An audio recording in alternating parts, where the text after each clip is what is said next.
Zero-down mortgages are starting to make a comeback as housing costs and rising mortgage prices are making it very difficult for people beings if you want to go out and buy a home, so the answer the banks have come up with is zero down mortgages for some people. I already made a video covering Bank of America's new zero down program for minorities where essentially Bank of America says that they want to help empower minorities own a piece of the American dream by helping them in some neighborhoods be able to buy a home with zero money down, meaning the bank will cover your closing costs.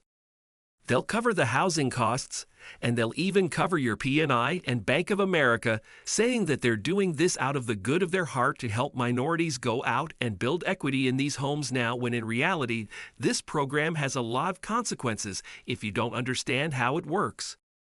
But today, I want to dig a little bit deeper on this, because if you have the opportunity to buy a home for zero down, is this good? Should you take it, and how are you going to surely use it the right way? Because the reality is that for 80% of individuals who are going to take advantage of a zero-down mortgage like this, it is going to end up being very bad. However, for something like 20 of people, maybe 15, perhaps 25, depending on who the people are, it will work out very well.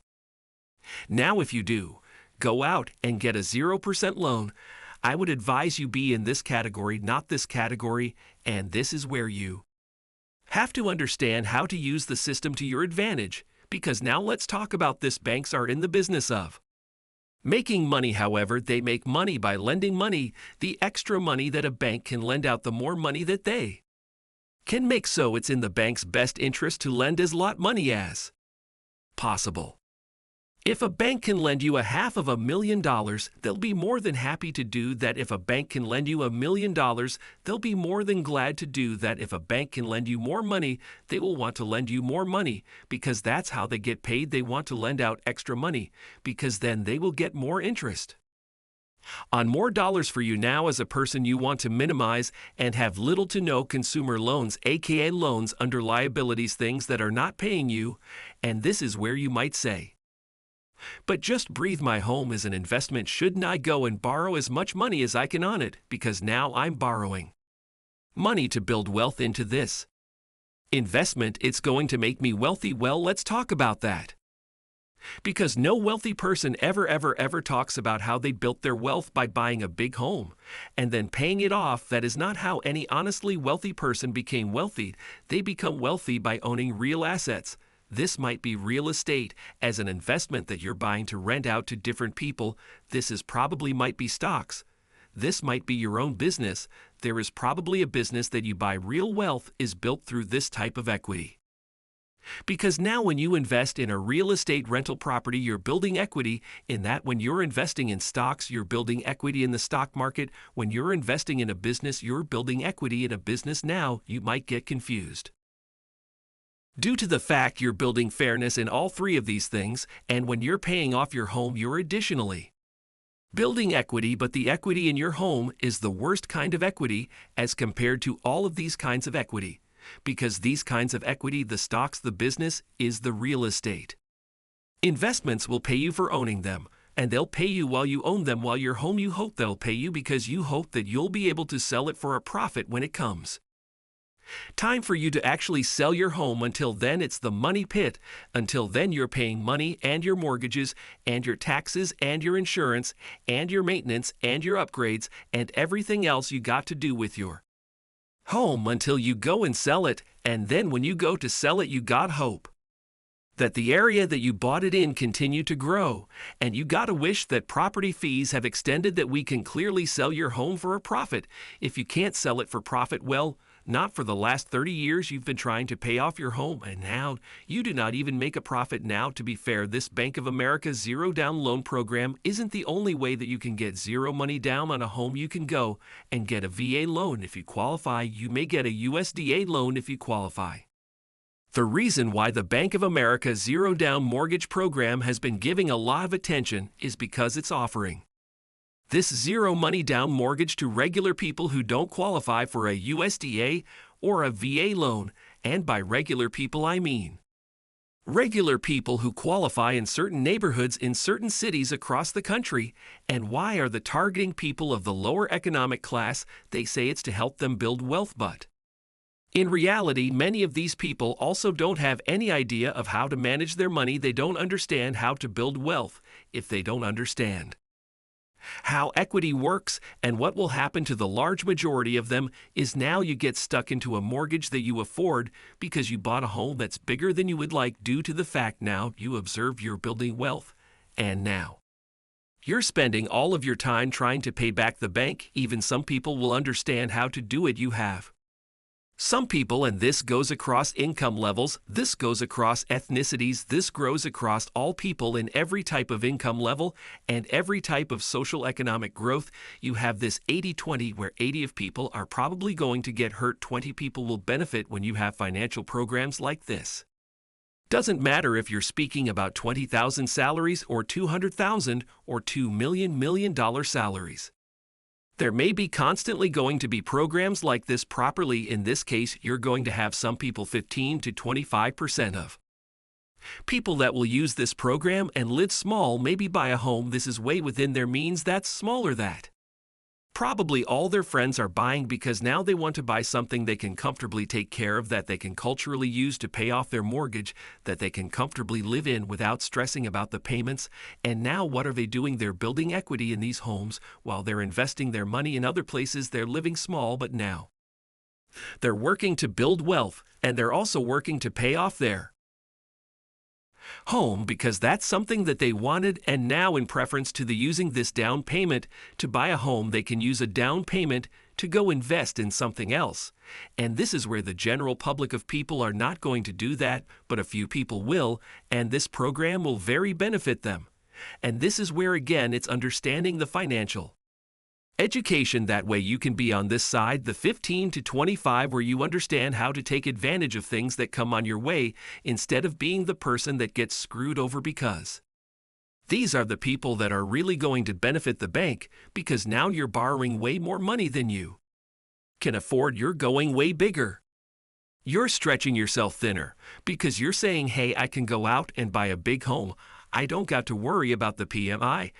I don't got to worry about the closing costs. I'll worry about the mortgage payments later. And now you're stuck into a much bigger home, which means bigger property taxes, bigger insurance, bigger utility bills, bigger maintenance costs, bigger upgrade costs. All these things now become a money suck for you as you attempt to just make the payments. Now, of course, this is in which you want to be staying up to date on what's happening, because this program probably is not going to be the last, and we are going to be probably seeing more things like this, because now as the housing market adjustments, as it becomes more costly for people to buy homes, because mortgage rates are going up, banks are going to want to get more smart to get more people to borrow money and to get more people beings to borrow more dollars. And of course we'll be preserving you updated on Market Briefs. That is my free financial newsletter, which is why if you haven't joined Market Briefs yet, I'll put the link to Hike and join Market Cappers down in the description below. You can read Market Briefs in less than 5 minutes every morning, and I promise you're going to love reading Market Briefs. And if you don't, well, then you can just unsubscribe, but you're not going to want to because it's free, because it's so much fun and very educational at the same time. There may be a huge misconception that when you rent your home, you are just throwing the money on the garbage versus when you buy a home, now you're investing your money. But that's not really how it continually works, because now when you go out and purchase a home, you're no longer just paying all this money to build equity in your home. Like if you look at an amortization schedule, what you'll see is if you get a 30-year mortgage for the first half, almost 15 years of your mortgage, it's about 14 years and some change, but for the first almost 15 years of a mortgage, the majority of every payment you make is going directly into the banker's pockets in interest. Why? Because mortgages are front-loaded. Banks want to make their money first, so what do they do? Well, when you make a $2,000 a month payment, almost every dollar in the $2,000 a month payment in the beginning is going directly in interest, and a teeny tiny little bit that's going to actually pay off the principal balance for your mortgage. So when you pay this $2,000 a month, very little is actually paying off this debt. This is actually building you equity. This is sincerely paying off your principal in the loan, while the extensive majority in the beginning is going directly into the banker's pocket. It is not until you are 15, it's a year 16 into the second half of your mortgage where now maximum that means more than 50% of your payment is going into your principal. So after year 15 now, out of this $2,000 that you're paying a month now, $1,000 is going into your principal to actually build you equity. So it's not like you're just getting this free ride. To build this equity in your home, you got to pay the bank. In order to do that, when we talk about paying rent as just throwing money away, you're getting a value.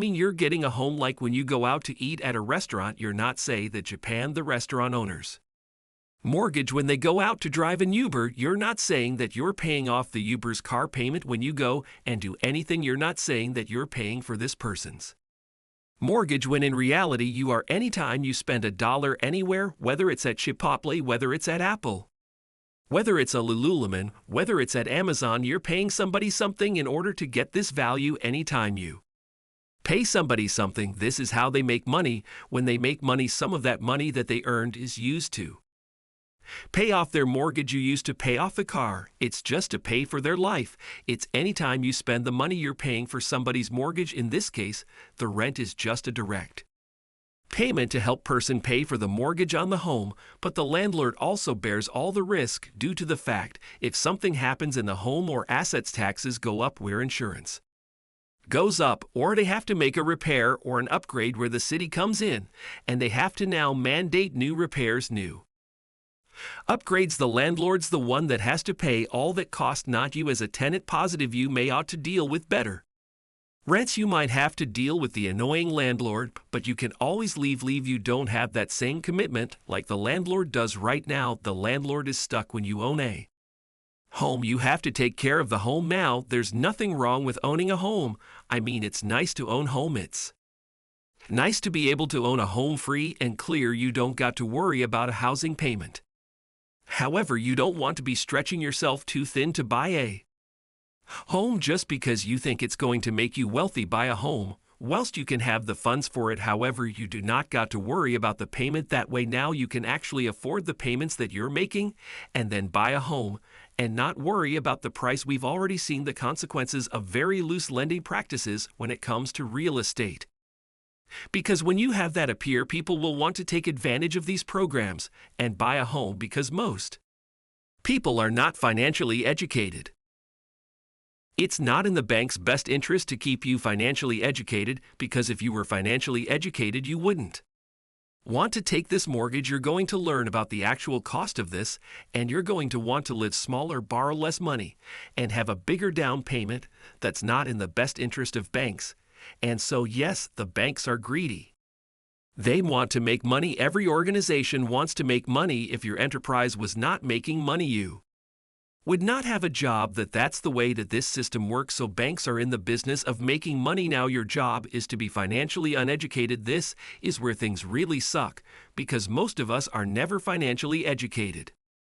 Most of us are never taught about money, but you have to get financially educated, that we know how to use the bank to your advantage, that we know how to buy things from corporations that you can afford, that we know how to spend your money the right way. Because what happens to so many people when you don't have this financial education is how you make money.